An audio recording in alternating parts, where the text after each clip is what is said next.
There's no Icarus here. She flew high and she stuck the landing.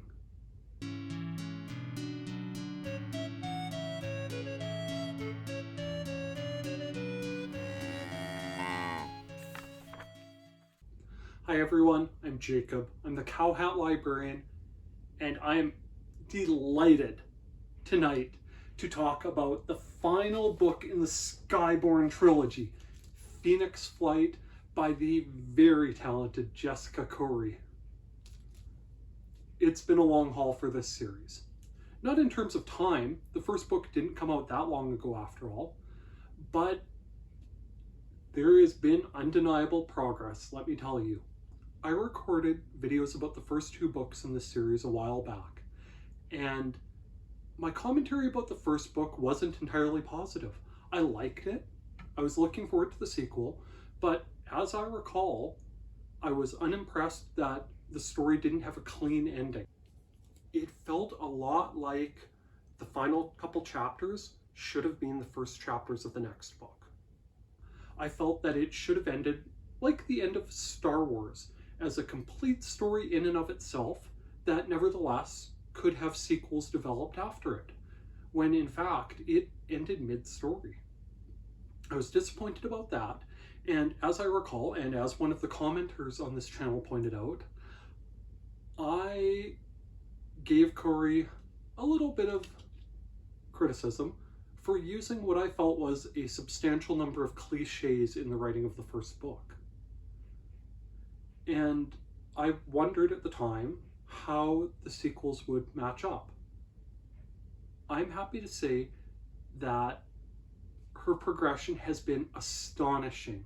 If the first book was a 7, which I think is a pretty fair judgment based on how I felt when I recorded my original video, the second was a solid 8, and this is easily a 9 or a 9.5. It was great, and I highly recommend it. As the story picks up, Ellie, Nox, and Twig were on the run. Twig had had his wings cut off after being diagnosed with wing rot. They'd been betrayed by their friend Gussie.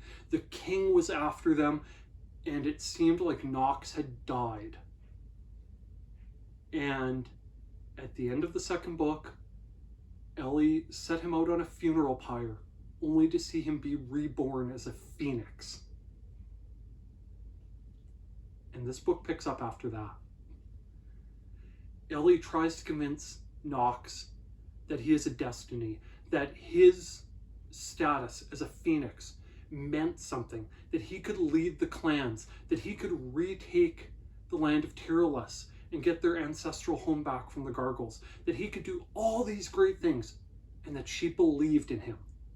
She believed that he could control his fiery wings and save the people around him. Well, the reality wasn't that close to her belief, though. You see, Nox couldn't control his wings, and the more Ellie pressured him and pushed him to just believe in himself and let loose and control things and just be a phoenix wholeheartedly, the more he had trouble.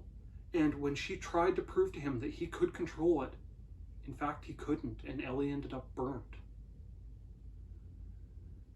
With everything falling apart, they separate. Ellie and Twig head one way and Nox flies off on his own. And they don't know which way he went or how to go after him. I had my doubts here. I thought the story was going to fall apart with the two different stories being told without their group together. And again, Khoury proved me wrong. It was fantastic. Nox goes off on an adventure and learns about the truth of the Gargles and their origin, and meets a young semi-Gargle girl and starts learning the truth about things and the island of the lands of Tyrolus and why the clans weren't living there anymore.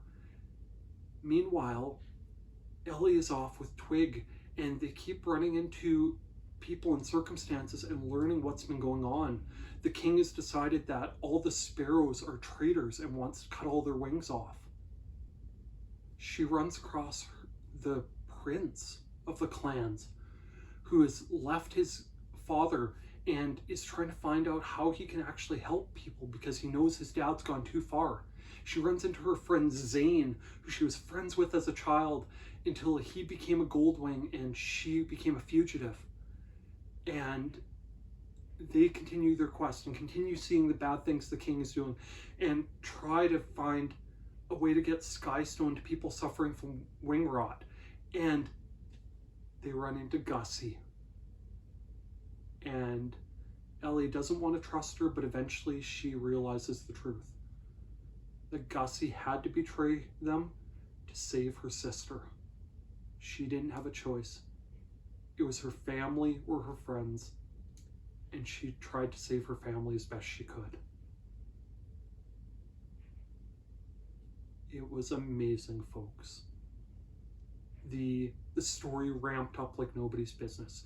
The little plot points here, there, and everywhere all sprouted and came to fruition. Even the parts that I was sort of, this seems awfully convenient, it served the story so well and had everything coming full circle for our heroes. It was incredible. Do yourself a favor. Go pick up the first book in the series and give it a try. And as long as you are even remotely happy with it, continue on with the series and you will be rewarded. It's fantastic. I recommend the whole trilogy. I can't wait to see what the author comes up with next. Now, with that said, there are even more spoilers ahead because I'm going to talk about the deal breaker and the ending. So here it is, the deal breaker. The first book I criticized for being a tale full of cliches. This one is full of Deus Ex Machina. There are so many times that the heroes are rescued by a last-minute reprieve by someone from a previous book who just happened to show up. And there are reasons for those characters to be there. But as far as the story goes, they came out of nowhere. There's at one point where Ellie is face-to-face with a gargoyle. There's no way she can escape. Then just as it happened in her childhood, the same Goldwing Knight that rescued her as a child flies out of the sky and attacks the gargoyle head-on to free her to continue on with her task. It was an incredible moment. It was something that brought to mind all the great movie scenes where the heroes come out of the sun and rescue the protagonist. And it was wonderful. It was Deus Ex Machina, but it was wonderful. There was a great thing where the characters are learning about themselves and the legacies that their clans once held. And one of the things is that the Sparrow clan's legacy had to do with all the seeds they planted growing incredibly well. And as the story is wrapping up, as the leader of the Gargoyles, a sorcerer, brings Tyrellas and he plans to have the Gargoyles pull all the Skystones out to crash it onto the capital of the clans. And their small band of people are trying to fight back and deal with things.